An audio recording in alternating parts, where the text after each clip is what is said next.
In this video, we're going to take a look at analyzing some force plate and inertial measurement unit data that was measured during a balance experiment. In this case, 4 trials of the modified clinical test of sensory interaction and balance, where we had young participants standing on one leg for each of the conditions.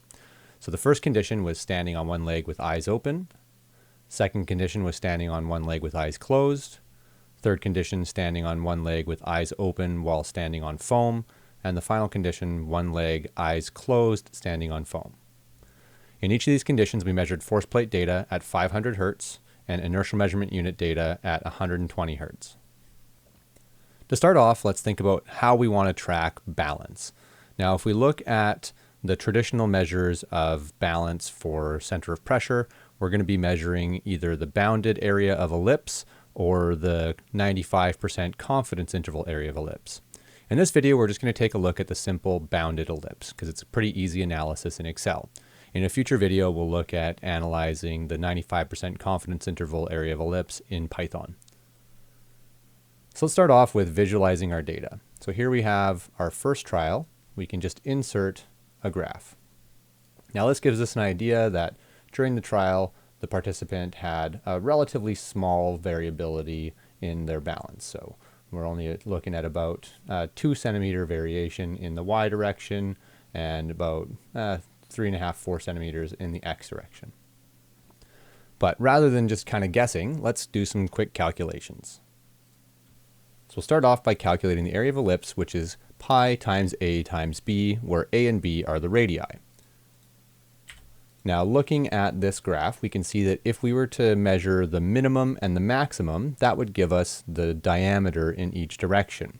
Now importantly, this method won't calculate the ellipse that's rotated on the correct angle to fit the data. It'll just be the orthogonal ellipse, so it's going to be centered on the x and y coordinates. So to start, we can calculate the minimum by going equals min, open bracket, and we're starting with our x, and that's in column A, so equals min a colon a. And then we can do the max equals max a colon a. We'll do the same thing for the y variable in column B.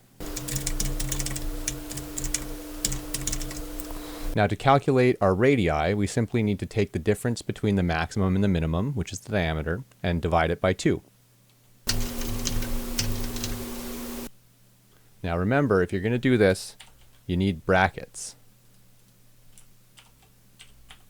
So without the brackets, we're just going to end up doing, in this case, O3 minus N3 divided by 2. But with the brackets, we'll get the correct division of O3 minus N3 divided by 2. And we'll do the same thing for B.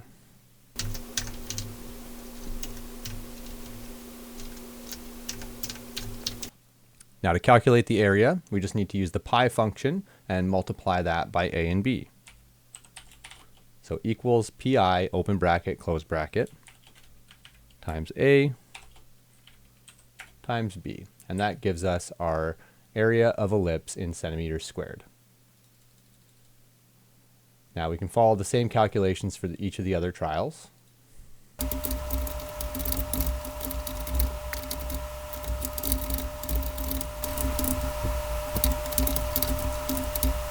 Now remember, we don't actually need to retype these formulas each time. So if you're stuck in the rut of continuously typing your Excel formulas, just remember there's a nice shortcut. So since these are all going to be the same relative calculations, meaning that A and B will be calculated with the same relative cells on each line, and our area will be calculated from A and B and pi, we can actually just take these and fill them right down. So you can drag the right-hand corner and fill it down, or you can select the area you want and Control or Command D to fill down. And I'm also just going to copy these formulas, or actually I'll just fill them down, and I'll change the letters.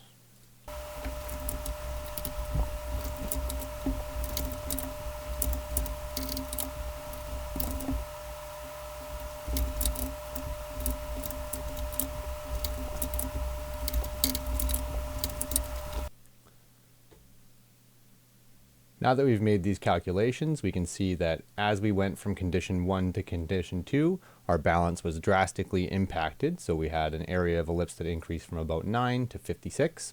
And then standing on the foam with our eyes open, we can again see it was a little more challenging than the original baseline condition of eyes open, but it was much easier than in our eyes closed condition. And our most difficult condition, definitely we saw the biggest balance challenges. This was in the eyes closed standing on foam. Now a great way to represent these is we can make each of the plots.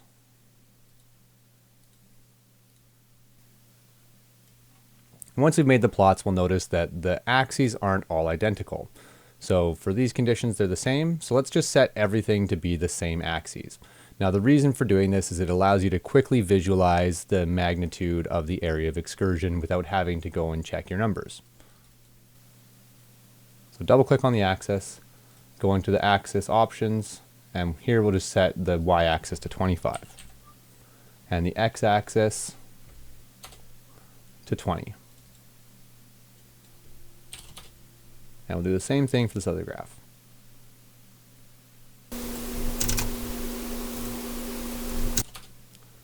Now we can easily visualize what happened with our balance. So condition 1, condition 2, condition 3, condition 4. Now the nice thing is we can actually shortcut this process for the IMU data because we have it set up in the same fashion.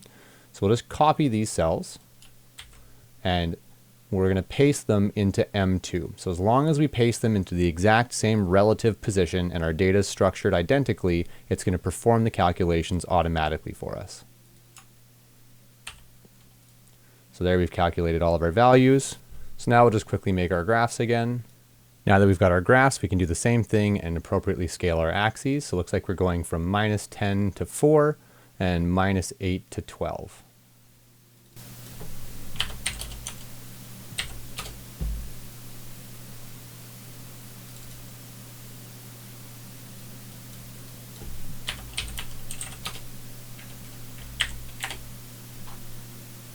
So now that we have our graphs created and our axes set, we can go and update our units here.